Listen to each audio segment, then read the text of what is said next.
Mesa de debates. Oferecimento Unimed, 45 anos. Cuidar de você sempre foi o plano. Premium FM, sintonizada no seu bom gosto.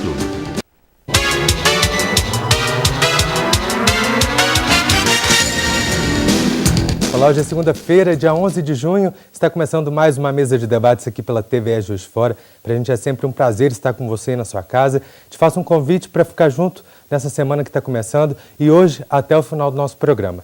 Eu apresento agora o nosso time especial de convidados. A gente recebe o Erickson Aragão, bom dia. Bom dia, Caio, bom dia aos convidados. A gente recebe também o Wilson Cirilo, tudo bem? Tudo bem, Caio, bom dia. Prazer bom dia te receber aqui na segunda. Obrigado. A gente recebe também a Luísa Vasconcelos. Muito bom dia, é um prazer, uma alegria muito grande estar aqui mais uma vez, principalmente nós conhecemos a extraordinária audiência desse programa. Muito obrigado. Prazer é nosso, obrigado. E também Ricardo Perrone, bom dia.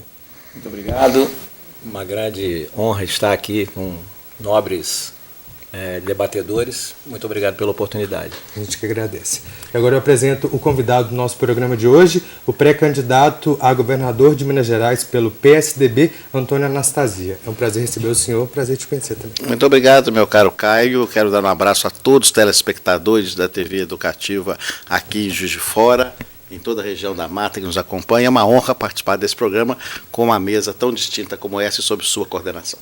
É um prazer para a gente. E para começar a nossa conversa de hoje, acho que é difícil tomar um outro rumo, a não ser perguntar o que motivou o senhor a essa decisão pela pré-candidatura.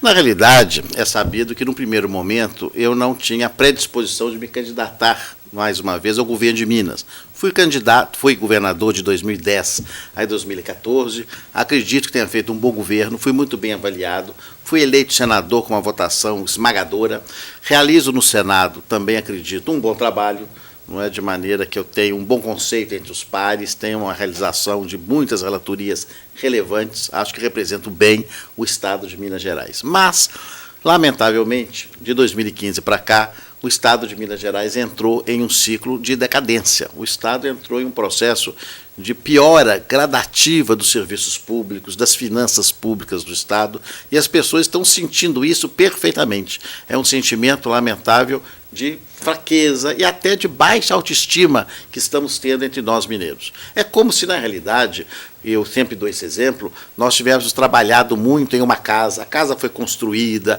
nós cuidamos da casa, pintamos a casa, levamos mobília, custamos do sistema hidráulico, fizemos um jardim bonito, as pessoas estão felizes. E aí viajamos. Quando voltamos, alguns anos depois, aquela casa está em frangalhos. Portas arrebentadas, as paredes sujas, os móveis quebrados, o jardim tomado de mato, as pessoas infelizes, contas a pagar. Então, o senso de responsabilidade, o dever cívico, o amor ao Estado, me impeliram a falar, não, vou oferecer meu nome na tentativa de colaborar na reconstrução do Estado, sabendo, de maneira muito clara, que não é jamais tarefa de uma pessoa só. Não existe salvador da pátria, mas é um trabalho coletivo. Agora, com a experiência que tenho, que tive no passado, 35 anos à disposição da administração pública mineira e brasileira, acredito, e até pelo governo que fiz, condições de, junto com uma grande equipe ao lado da sociedade civil de Minas Gerais, dos empresários, lideranças municipais, de conseguir, de fato, resgatar o Estado e conduzir, sob minha liderança, o processo de reconstrução de Minas. Senador, o senhor atuante, senador, governador, mas eu gosto de lembrar dos tempos de professor, né? O senhor que foi professor de Direito Administrativo com mestrado, o senhor comentou aqui a respeito da questão atual do Estado, e a sua história, ela nos ajudaria bastante em termos assim, de colocar um pouco do que pode ser feito por Minas, né? Sem entrar pelo campo da segurança, da saúde, da educação, até porque isso depende da área tributária e fiscal. Como é que o senhor vê que o próximo governador pode ajudar a população de Minas, que o senhor colocou muito bem, está com a autoestima muito baixa, né? Os paulistas, né, eles passaram à frente, outros estados passaram à frente, e Minas tinha um protagonismo, hoje já não tem mais. É verdade, Erson, eu queria dizer que a sua ponderação é perfeita. Então, num governo que, caso venha a ser eleito, assumiremos uma situação de dificuldade que é notória e reconhecida, o primeiro conjunto de ações deve ser um conjunto de ações baseado naquilo que não se gasta, mas cujo efeito é importante. Eu acredito que tenhamos hoje matérias em tema, em área de burocracia, que eu defendo muito a bandeira da simplicidade. Nós podemos tomar um conjunto de ações que podem mudar e facilitar a vida das empresas, das pessoas jurídicas e das pessoas físicas, de cada cidadão, em termos de diminuir a burocracia, tornar a vida mais leve, mais rápida, mais simples. Isso não custa um centavo e podemos fazê-lo, porque o poder público gosta, muitas vezes, de criar obrigações, de criar obstáculos desnecessários, o que gera até alguns desvios, e tristemente a gente tem de reconhecer isso. Então acredito que o primeiro passo é esse, ao mesmo tempo que se lutará de modo vigoroso, robusto, com criatividade, com muito empenho para colocar as finanças em ordem, nós vamos ao mesmo tempo criar um conjunto de ações para devolver o protagonismo econômico, o protagonismo científico ao nosso Estado. Porque eu sempre digo, Minas tem muitas riquezas. Nossa riqueza mineral é indiscutível, nossa riqueza agrícola, nossas florestas, mas a riqueza maior de Minas é o nosso patrimônio humano, é o capital humano do Estado. Aqui mesmo, em Juiz de Fora, vocês têm universidades, colégios do mais alto gabarito. Então esse capital humano é que tem que ser melhor aproveitado. Então nós vamos trabalhar muito nesse sentido. Isso devolverá ao Estado a nossa autoestima e devolverá a Minas o sentimento de grandeza e, fundamentalmente, o sentido e orientação para o desenvolvimento. Senador, o senhor tocou bem assim, a questão de política fiscal. Nós temos uma pendência na construção, na conclusão do Hospital Regional, que é uma obra que gera uma expectativa muito grande, uma vez que o Juiz de Fora é polo centralizador. Se o senhor for eleito o nosso futuro governador, o senhor tem uma expectativa de quando essa obra poderia ser terminada? Só para a gente colocar claro para a população, porque realmente é uma demanda regional e a gente fica um pouco triste quando passa ali perto do hospital, a gente vê toda aquela construção sem uma utilização prática e as pessoas precisando de assistência na área de saúde. O senhor poderia colocar isso? Aliás, destacando, né, que o deputado Antônio Jorge, secretário de saúde da época, né, do governador Anastasia, trouxe esse projeto para Juiz de Fora, né? Então é importante dar sequência à obra, vamos dizer assim. Não há dúvida. E é verdade, meu caro Cirilo, o que nós temos é uma obra que está inacabada. Essa obra inacabada nos dá tristeza, como bem mencionou, e mais do que isso, nós não podemos permitir que assim permaneça, porque é um desperdício de recursos públicos. Ali já foram colocados alguns milhões de reais. Na realidade, o Estado, ao nosso tempo, realizou a desapropriação, depois iniciamos o projeto executivo, ainda ao tempo o secretário Marcos Pestana como secretário de saúde, depois Antônio Jorge como secretário de saúde, já do meu governo, e nós iniciamos a obra em parceria com a Prefeitura Municipal de Juiz de Fora.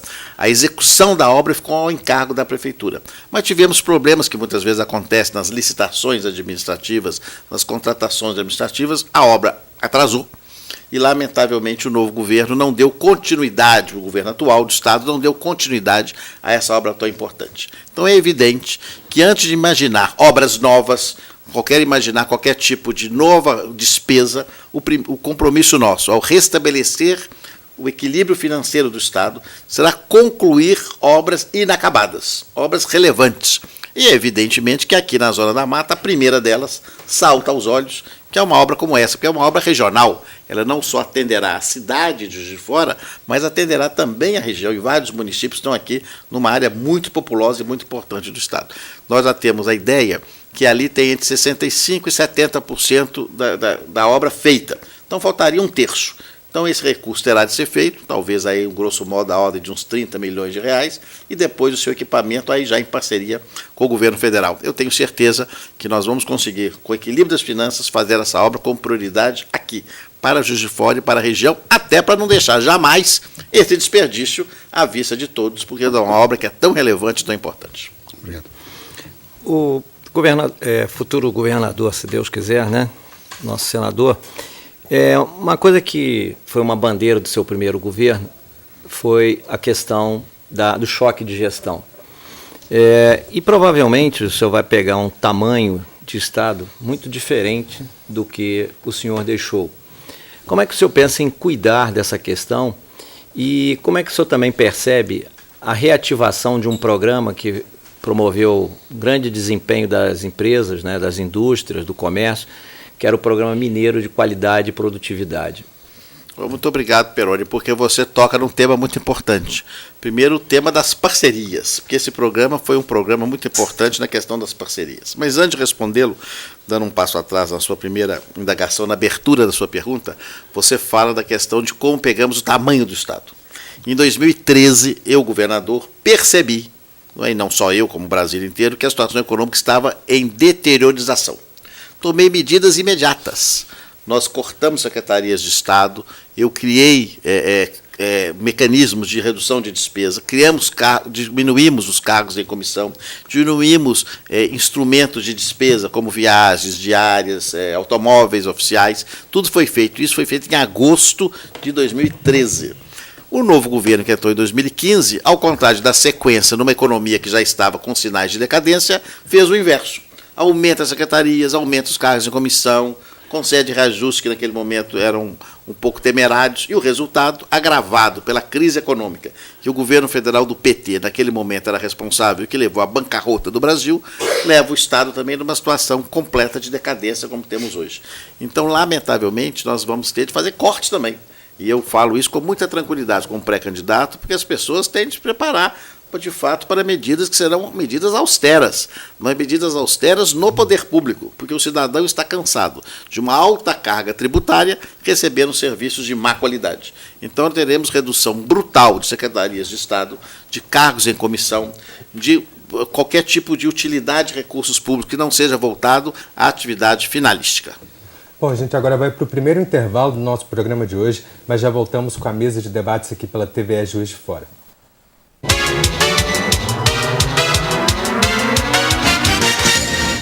Estamos de volta com a mesa de debates aqui pela TVE Juiz de Fora. No final do último bloco eu tive que interromper o senhor por causa do nosso intervalo.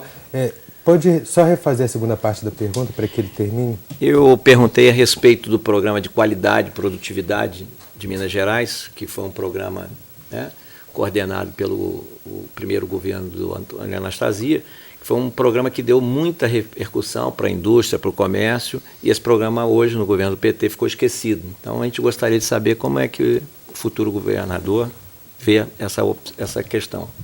Muito bem, Peroni. E esse programa, inclusive, é um programa que não custa nada ao Estado. É um programa que não há despesa. É um programa em parceria com o setor privado, fundamental, identificando potencialidades de crescimento das empresas, melhorando o seu desempenho. Fizemos em desdobramento dele o Minas Fácil, que reduziu de maneira drástica o prazo de abertura de empresa. Foi comunicado que em Juiz de Fora chegamos a abrir uma empresa em até 2 dias, foi um dos melhores resultados que tivemos. Lamentavelmente, tudo isso foi jogado fora.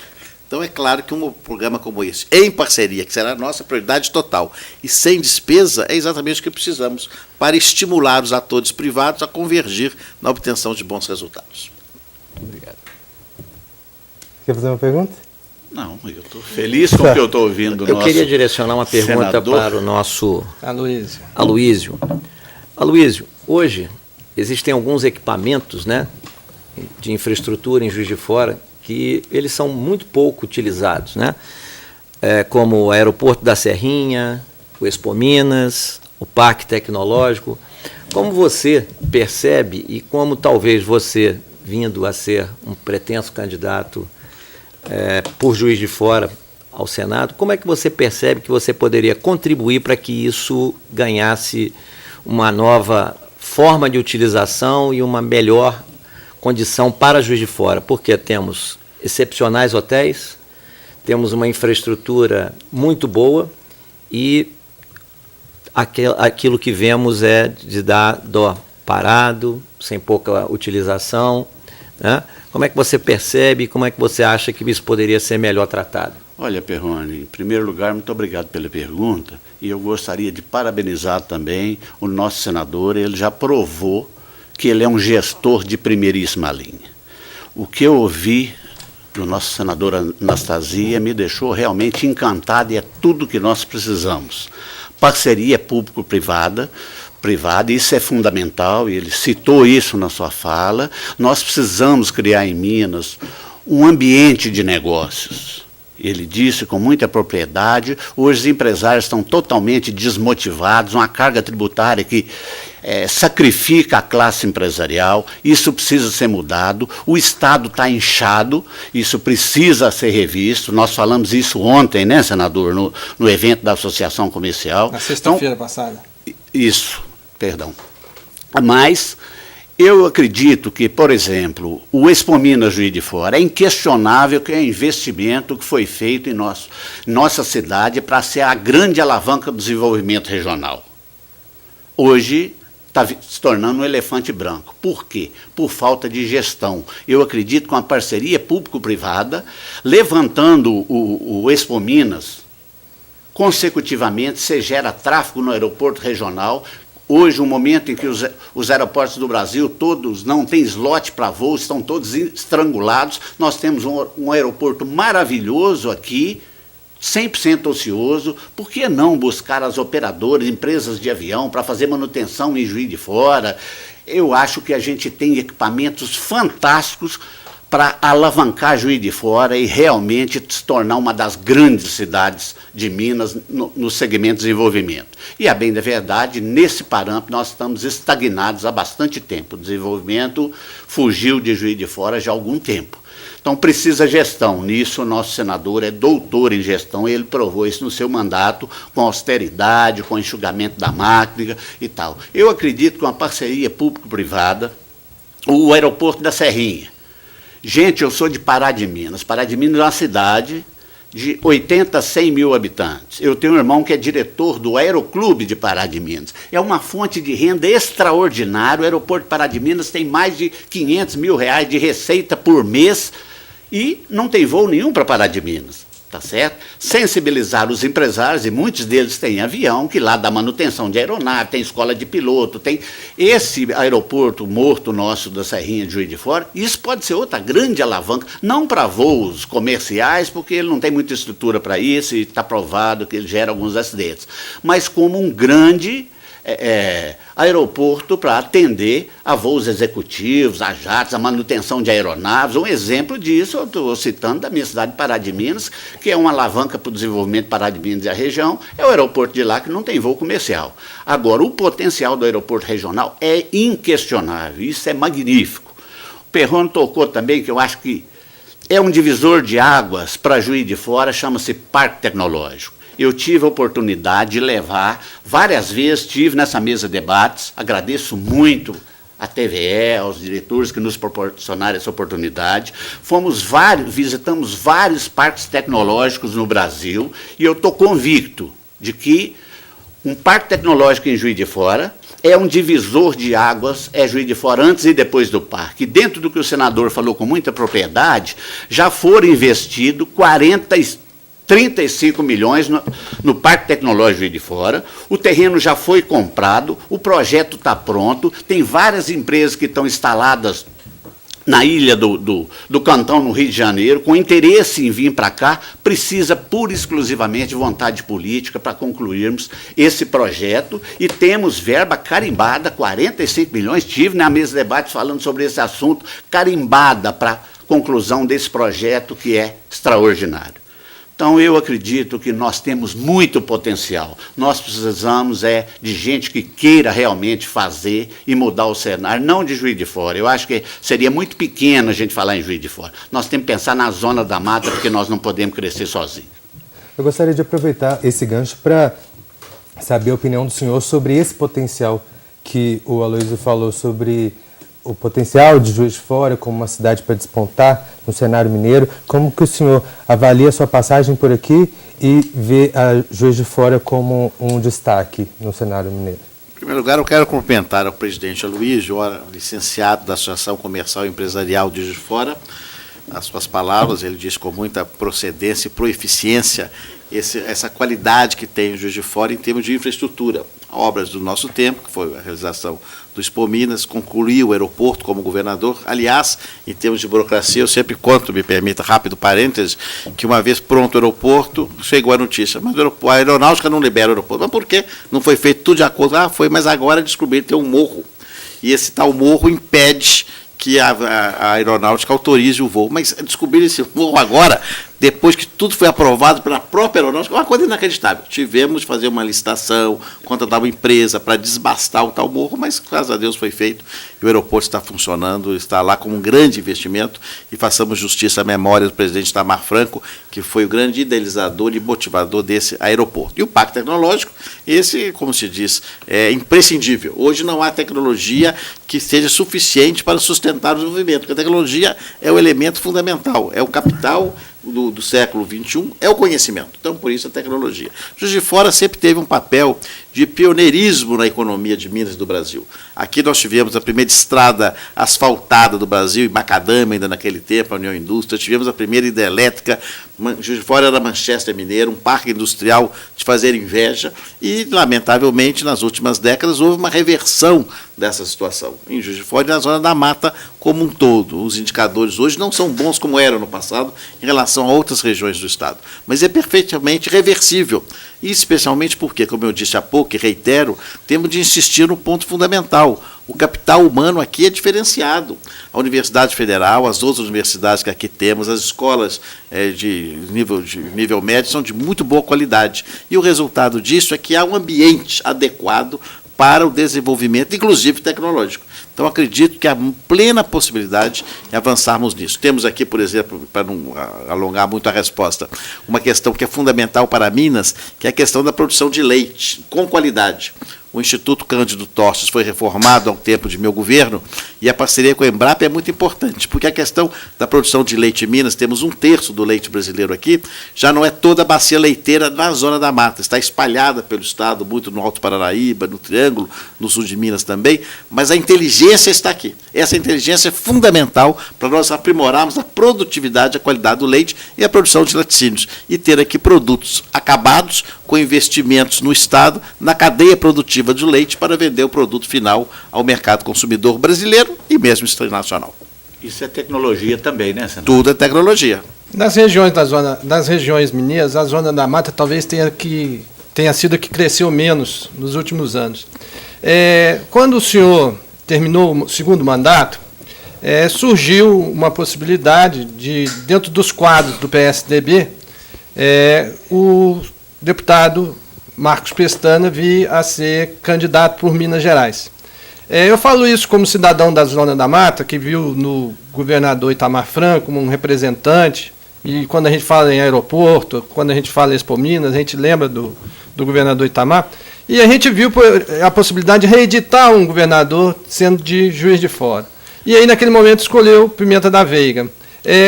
Juiz de Fora já tem uma baixa estima, a região da Zona da Mata, esse pouco crescimento da Zona da Mata, essa ausência de um candidato de Juiz de Fora, e hoje o senhor novamente candidato, quase que imposto pelo partido. Como é que o senhor vê essa situação do eleitor, não só do PSDB, mas o eleitor em geral hoje, vendo esse passado do PSDB, das candidaturas do PSDB em Juiz de Fora?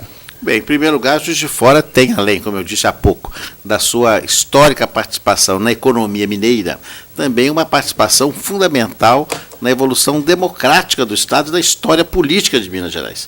Juiz de Fora sempre foi um centro político relevantíssimo, não só indicando lideranças estaduais e mesmo nacionais, como a Zona da Mata como um todo, inclusive presidente da República, não só o presidente Itamar Franco, mas tivemos homens públicos aqui do mais alto calibre, oriundos da Zona da Mata. Tivemos o governador Ozaran, que me lembra aqui no primeiro momento, tivemos o presidente Raul Soares e outros tantos que vieram aqui da região da Zona da Mata e de Juiz de Fora. Então, é uma cidade que tem uma densidade política muito relevante e sempre teve no nosso Estado. O Estado é um Estado grande. Nós temos hoje, Minas Gerais é o segundo mais populoso e é do tamanho da França, com 853 municípios. Então, são muitas regiões que participam do equilíbrio político. E Juiz de Fora e a Zona da Mata têm lideranças políticas muito relevantes. Erickson citou há pouco um dos mais renomados, o deputado federal Marcos Pestana, que é do meu partido, PSDB, é um quadro que orgulha muito o partido, tem uma participação nacional extraordinária, inclusive no grande conceito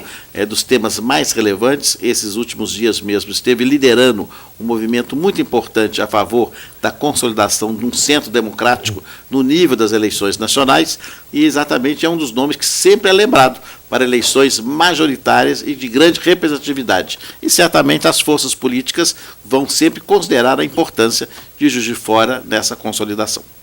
Muito obrigado. A gente agora vai para mais um rápido intervalo. Daqui a pouco a gente volta para continuar falando sobre política aqui na mesa de debates.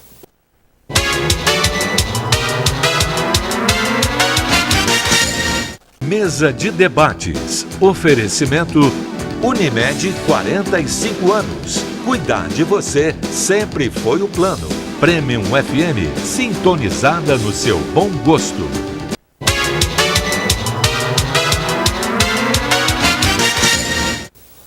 Estamos de volta com a mesa de debates aqui pela TVE Juiz de Fora.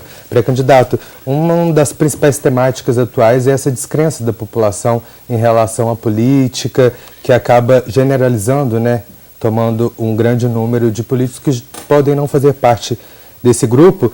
E o senhor tem um projeto que é o Fundo Nacional de Combate à Corrupção, que vem justamente combater isso que tem prejudicado tanto a política nacional. Eu queria que o senhor falasse um pouquinho sobre isso, por favor.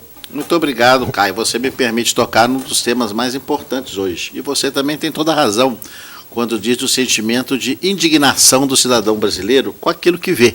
Basta ligar qualquer televisão, abrir qualquer jornal ou revista, que as notícias de escândalos estão ali pululando diariamente. Isso é muito grave. Lamentavelmente, acontece o que você também disse, as pessoas misturam, consideram que todo mundo político está contaminado, o que evidentemente não é verdade. Então cria um ambiente de descrédito, de desânimo, também de apatia, de descrença até na democracia, o que leva, tristemente, a índices imensos de abstenção, como tivemos recentemente nas eleições do estado de Tocantins e no município de Patinga, aqui em nosso estado, onde na soma dos votos nulos e brancos e abstenção, tivemos mais de 50% de ausência de votos. É gravíssimo para a democracia. Então temos de evitar isso. E evitamos também combatendo a corrupção, que é uma chaga que existe na sociedade, não só brasileira, mas mundial. Eu tenho vários projetos nesse sentido. Um deles é exatamente a criação do Fundo Nacional de Combate à Corrupção, com recursos arrecadados pela própria Polícia Federal nesse combate, para aparelhar. Porque hoje, o que acontece? Qualquer dinheiro que caia no caixa da União vai para o caixa único. Então, o dinheiro que se arrecada de uma ação, por exemplo, até para esclarecimento do nosso telespectador, eu fiz uma lei modificando isso também. Em razão da tragédia de Mariana, do meio ambiente, há uma multa federal. Essa multa, pasmem as senhoras e os senhores, parte dela vai para o Fundo Nacional da Marinha Mercante. O que tem o Fundo Nacional da Marinha Mercante? Com desastre ambiental, ainda mais em Minas Gerais, que nem mar temos, eu não entendo. Então, é claro que fiz um projeto para dizer, não, tem de ser aplicado aonde aconteceu aquele desastre. Estou dando esse exemplo para dizer que também no caso dos recursos amealhados em razão da corrupção, isso cai no caixa único e vai para outras despesas. Então, o recurso vai voltar a aparelhar a própria Polícia Federal, o Ministério Público, a Controladoria Geral da União, órgãos do Executivo, preparados exatamente para o combate à corrupção. E tem outros projetos, como, por exemplo, o projeto que determina a criação de cadastros únicos. Hoje também, para espanto do nosso telespectador, é uma coisa terrível que o Brasil tem, não se comunica os cadastros policiais. Uma pessoa que é bandido em Minas não se sabe se é bandido em São Paulo ou no Piauí. A lei única, a lei do Sistema Único de Segurança Pública, recém-aprovada no Congresso, e eu fui relator dela no Senado Federal, ajuda, porque já determina que, sob um guarda-chuva, nós teremos condições de melhor articulação das forças policiais. Mas ainda estamos distantes de uma atividade maior de integração entre essas forças. E essa lei tem exatamente esse objetivo, de integrar e fomentar o combate à corrupção para devolver ao povo esperança e credibilidade nas lideranças. Senador, é muito interessante conhecer esse seu projeto. Eu gostaria de fazer uma colocação no sentido. Por exemplo, hoje a gente ouve pela mídia isso, são milhões e bilhões de reais que são canalizados, vão para o exterior. E nós, assim que somos assalariados, a gente tem imposto de renda retido na fonte, se eu faço uma transferência no banco, é comunicado ao COAF, e dentro desses órgãos de controle, assim, o que está sendo feito, ou tem alguma coisa no projeto do senhor, para prevenir a saída de recursos ilícitos do Brasil? Porque fica muito complicado para o cidadão comum e para a gente entender, porque se você hoje erra um pouquinho na sua declaração de imposto de renda, você é convocado para ir à Receita Federal e tem que se justificar. E tem alguma medida preventiva no sentido assim, ó, nós temos o COAF, nós temos o Banco Central, nós temos a comunicação, para vedar realmente essa torneira que contribui para esse projeto do senhor, justamente no sentido de combater essa evasão. Você poderia colocar para a gente, por favor?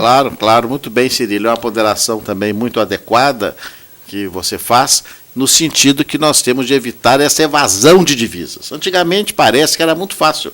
A pessoa fazia as tais trades por fora, ela mandava dinheiro, usava doledos, etc, etc. Hoje, felizmente, a tecnologia, comentávamos isso há pouco, tornou-se uma grande aliada. A tecnologia tornou-se uma grande aliada das forças oficiais de combate à corrupção e ao desvio de recursos. Então, não é mais fácil, nos dias de hoje, o dinheiro desaparecer. Até porque a rede mundial de computadores, em razão do combate ao terrorismo, desenvolveu ferramentas extremamente hábeis e inteligentes no combate ao dinheiro ilegal, dinheiro sujo ou desconhecido. Então, avançou-se muito. E o Brasil também avançou, porque fez tratados internacionais com vários países que nós não tínhamos para identificar a fonte desse dinheiro e repatriá-lo. Então, a situação hoje do país nesse assunto é muito melhor que era há 5 a 10 anos atrás.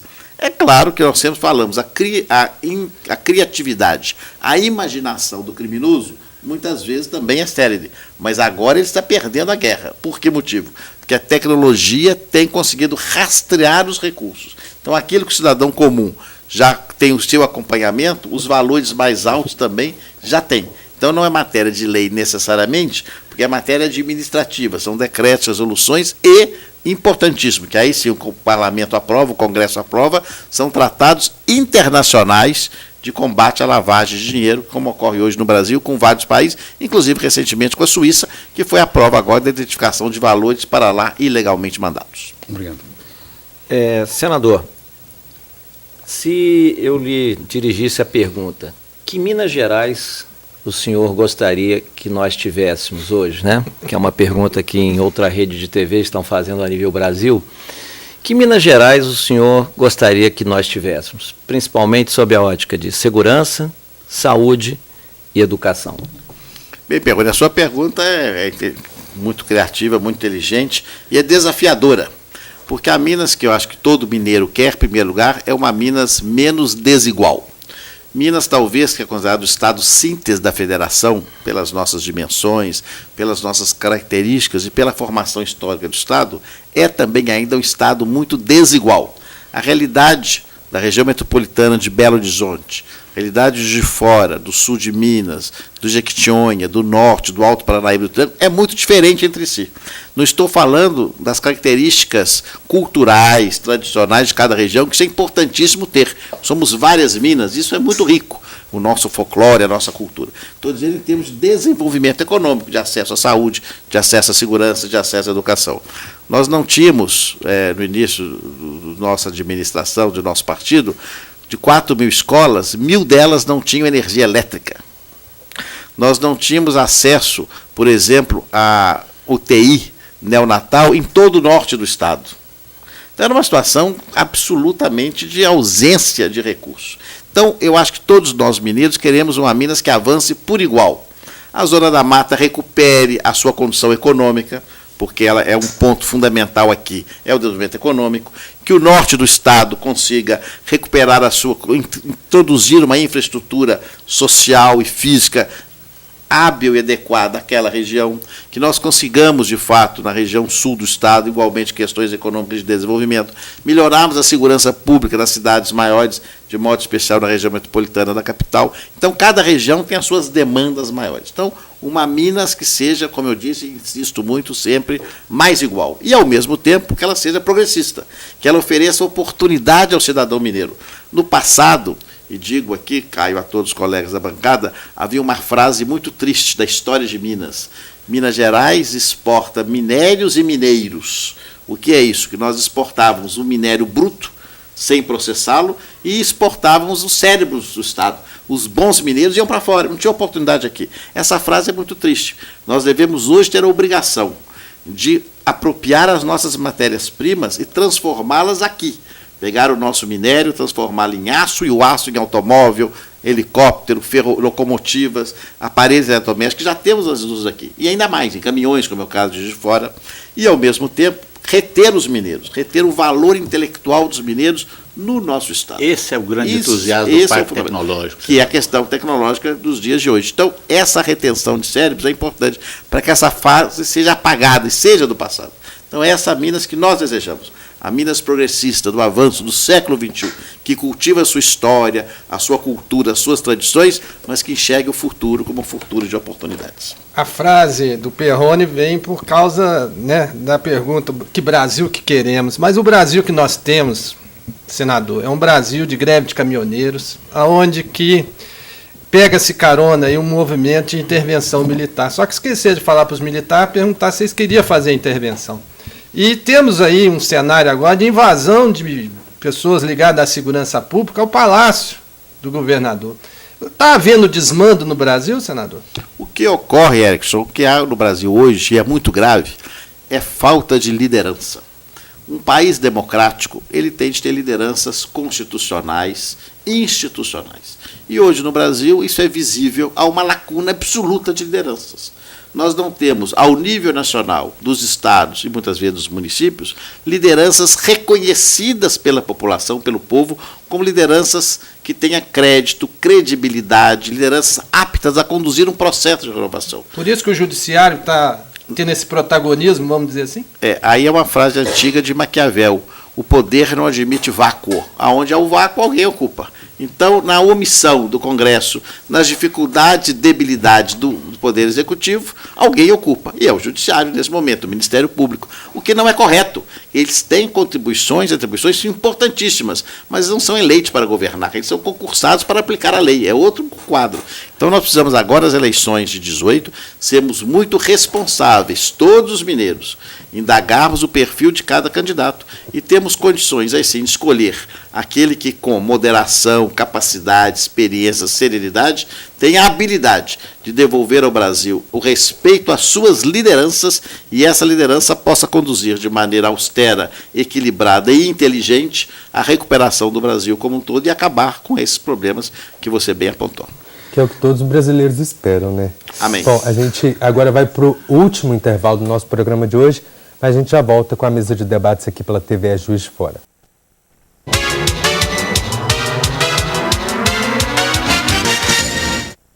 Estamos de volta para o último bloco do nosso programa de hoje. Pré-candidato, eu gostaria que o senhor falasse um pouquinho sobre a questão do repasse, da dívida do Estado e também a questão do atraso, né, no pagamento dos funcionários. O senhor pretende focar nisso como solução já para o início de um possível, né, mandato? Muito obrigado, Caio. De fato, hoje é um dos motivos de maior preocupação em Minas Gerais, essa dívida imensa que o governo do Estado acumula com os municípios e com os fornecedores, de modo geral, deve até aluguéis para particulares. Mas no caso dos municípios é muito grave, porque ele está retendo aquilo que é dos municípios. Reteve 25% da cota do ICMS, reteve parte do IPVA, reteve parcelas do Fundeb. Então isso é gravíssimo, merenda escolar, transporte escolar, e o município não aguenta isso. Então é muito grave. A Associação Mineira dos Municípios está liderando uma grande campanha para mostrar uma dívida que já chega a 6 bilhões de reais com os municípios, 4 deles em relação à saúde, que é uma área muito sensível. Então, a saúde pública hoje, em Minas Gerais, está sendo carregada com muito sacrifício pelos municípios, que não têm recursos suficientes para fazer frente a tantas necessidades. Isso é muito grave e, como eu disse, a prioridade zero será sempre restabelecer o equilíbrio financeiro do Estado, caso venha a ser eleito. E, dentro disso, está uma prioridade fundamental, que é o respeito aos servidores públicos. Não há serviço público de qualidade sem servidor motivado. E ele se desmotiva com a ausência de salário, que é o básico que a pessoa tem direito a receber. Não estou falando em reajustes, em 14º salário, como tinha o meu tempo de governo, a gratificações, plano de carreira. É salário do dia a dia, do mês, para pagar as despesas do mês, que ele já não sabe quando recebe. Então, o respeito ao funcionalismo nos impele a dar uma prioridade absoluta ao esforço na volta à data do 5º dia útil. Até porque, eu dou exemplo, aqui nós temos o presidente Aloysio, que é da Associação Empresarial, e sabe disso. Quando o servidor público não recebe em dia, ele é obrigado a atrasar as contas. Então, ele não paga a mercearia da esquina. O dono da mercearia, coitado, sem condições de pagar suas contas, acaba demitindo o seu empregado. E aquilo cria um ciclo de notícias ruins, um ciclo negativo. Então, o pagamento é prioridade para o servidor, mas também para a economia do Estado. Então, essa prioridade haverá. Agora, o que eu, com muita responsabilidade, devo dizer a todos, até porque, volto a dizer, tenho experiência de gestor público de mais de 30 anos, que isso não é um passe de mágica. Não é sentar na cadeira de governador, caso eleito, dia 1º de janeiro do ano que vem, e falar, agora está resolvido. É evidentemente que haverá um trabalho sério, árduo, como eu disse, austero, para recompor as finanças do Estado em ordem. É importante, inclusive, senador, salientar que em grande parte dos municípios mineiros, o maior empregador é o poder público municipal, a prefeitura, né? Então, veja bem, se a prefeitura não recebe o repasse, consecutivamente, ela para toda a economia do município, e o comércio, a indústria e todos os segmentos ficam afetados com esse atraso do governo. É verdade. Isso prejudica não só o poder público, mas, sobretudo, o poder privado, a economia que depende diretamente disso. Eu queria pegar um gancho nessa questão dos municípios e ouvir a percepção do senador do seguinte: Minas Gerais está dividida em 12 mesorregiões, 62 micro-regiões e 853 municípios, inclusive cogitando-se até ter mais municípios. Tem municípios que se restringem a uma rua. Como é que o senhor percebe isso, principalmente na gestão, né, de um conjunto desse, porque todos vão fazer direito às verbas de municípios e etc. e tal. Uma tendência muito grande é a aglutinação. E hoje a nossa tendência está em cada vez mais estratificação, maior quantidade de municípios. Como é que o senhor percebe isso e como é que talvez isso poderia ser conduzido num possível mandato? É interessante a sua observação, Perrone, porque aqui nós temos até uma interessante dicotomia. Essa responsabilidade sobre a criação de municípios hoje é matéria federal, de lei federal. Então o Estado não tem autonomia sobre a matéria. Alguns países, como a França, têm muitas localidades descentralizadas. O problema do Brasil é que a criação de município implica em despesas e criação de órgãos públicos eventualmente desnecessários. Por isso, nosso aplauso sempre é a figura do consórcio. O consórcio que une os municípios, agregando políticas públicas dentro de um mesmo guarda-chuva. Agora, nós temos em Minas 853 municípios. Uma vez criado o município, é impossível ser extinto, pela tradição, pelo sentimento cívico ali dos seus habitantes. Não há necessidade de criar mais municípios no Estado, que já tenha o maior Estado em número de municípios do Brasil, não é? O segundo é São Paulo, tem 600 e alguma coisa. Então não há necessidade. Agora, por outro lado, reconhecendo a existência dos municípios pequenos, e muitos têm 2.000, 5.000 habitantes, 3.000 habitantes, o menor do Brasil é de Minas, Serra da Saudade, com cerca de 900 pessoas que moram nesse município, é que nós sempre tivemos atenção, nos nossos governos, de ter políticas voltadas a esses municípios, para dar oportunidade à pessoa que lá mora, de lá continuar, caso queira, morando. Levar programa habitacional, melhorar a educação, a saúde daquela localidade, porque, do contrário, há um esvaziamento permanente dessas cidades que viram até cidades fantasmas, o que não pode ocorrer. Então, houve um esforço, fizemos o processo. O que foi o processo? Ninguém acreditava. Levar estradas asfaltadas a todos os municípios mineiros, 220 municípios. Alguns nem imaginavam, nem sonhavam com isso, e receberam estrada. Telefonia celular a todos os municípios e a todos os distritos. Então, significa, de fato, considerar e respeitar essas pequenas comunidades como características da nossa realidade e que merecem um tratamento especial. Senador, ontem nós tivemos aqui, na sexta-feira, nós tivemos o presidente do CDL, o Casarim, e ele nos trouxe uma estatística que nos deixou assim, aterrorizados. Ele colocou que 155 mil CPFs em Juiz de Fora estão negativados, para uma população de em torno de 600, dá 25% da população. E o Aloysio acho que era um pouquinho menos, 120 mil. 120? Sim. Tudo bem, mas é mais de 100 mil. É significativo em relação ao volume total da população. E o Aloysio, ele citou a questão da tributação, que é um pouco excessiva para os empreendedores e também para as pessoas comuns que pagam. Ontem, na fala do senhor, no evento da associação, o senhor disse que existe uma tributação em cima da questão dos combustíveis, da telefonia e da energia elétrica. Dentro dessa proposta que o senhor nos colocou de ajuste das contas, ajuda fiscal do Estado, estaria, assim, a médio prazo, a longo prazo, dentro de um futuro mandato, se o senhor for eleito, a redução ou a desoneração de alguns setores, porque foi colocado, o Juiz de Fora é uma cidade que já foi um grande polo gerador de emprego. E hoje a gente vê, inclusive com essa crise anunciada pelo CDL, que realmente assim, a falta de emprego e algumas perspectivas esvaziou de tal maneira que o próprio giro da economia local fica comprometido. Como é com a população de 600, você tem aproximadamente 100 mil pessoas que não podem comprar crédito. É muito complicado. O senhor tem alguma coisa para nos dizer sobre isso? Bem, meu caro Cirilo, esse quadro, eu acho que ele não é, infelizmente, privativo de Juiz de Fora. Ele hoje é generalizado. A população brasileira está endividada. E essa dívida leva ao CPF negativado e à impossibilidade de acesso a novo crédito. Isso decorreu de uma política que houve no passado, de um crédito que ficou aparentemente fácil, veio o desemprego, veio a queda da renda e as pessoas não imaginavam que poderia haver essa reversão. Então, infelizmente, muitas famílias estão nessa situação. Então, eu acredito até que o novo governo federal deverá adotar uma política que deve ser estudada para orientar essas famílias para recompor o seu crédito. Eu estou colocando no meu programa de governo, no caso dos servidores públicos do Estado, um programa de orientação, porque eles também se endividaram, porque o pagamento é atrasado.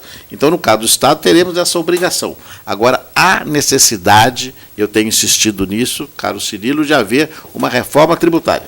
Uma reforma tributária verdadeira, plena, íntegra, com a criação de um imposto a substituir todos esses que estão aí.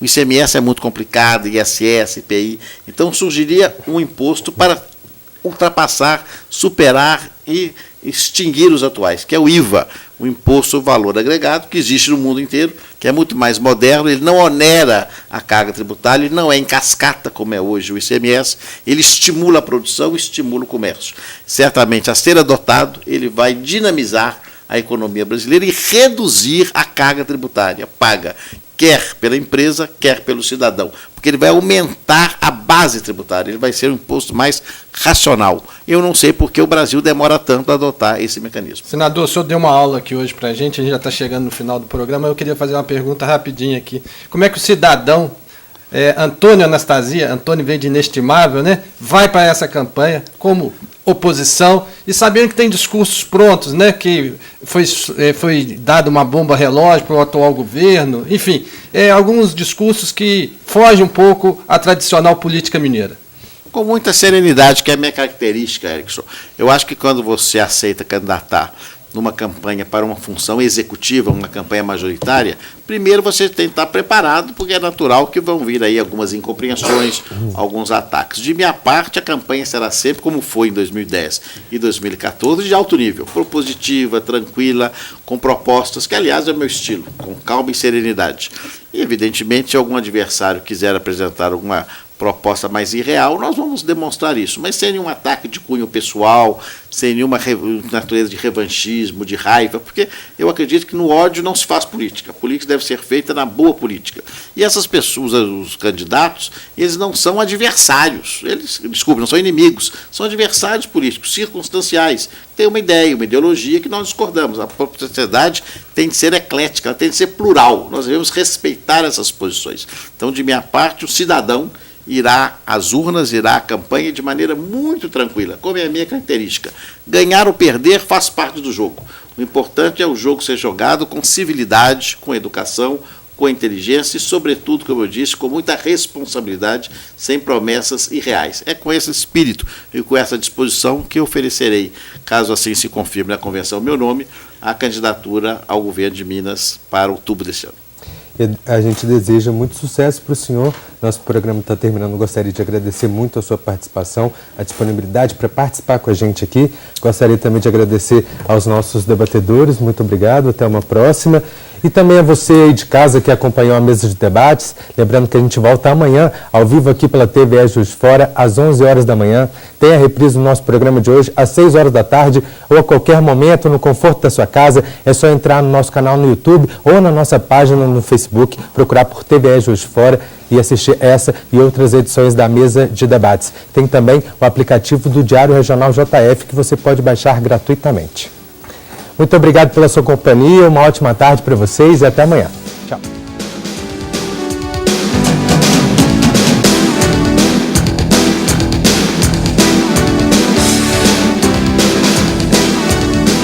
Mesa de debates. Oferecimento Unimed, 45 anos. Cuidar de você sempre foi o plano. Premium FM, sintonizada no seu bom gosto.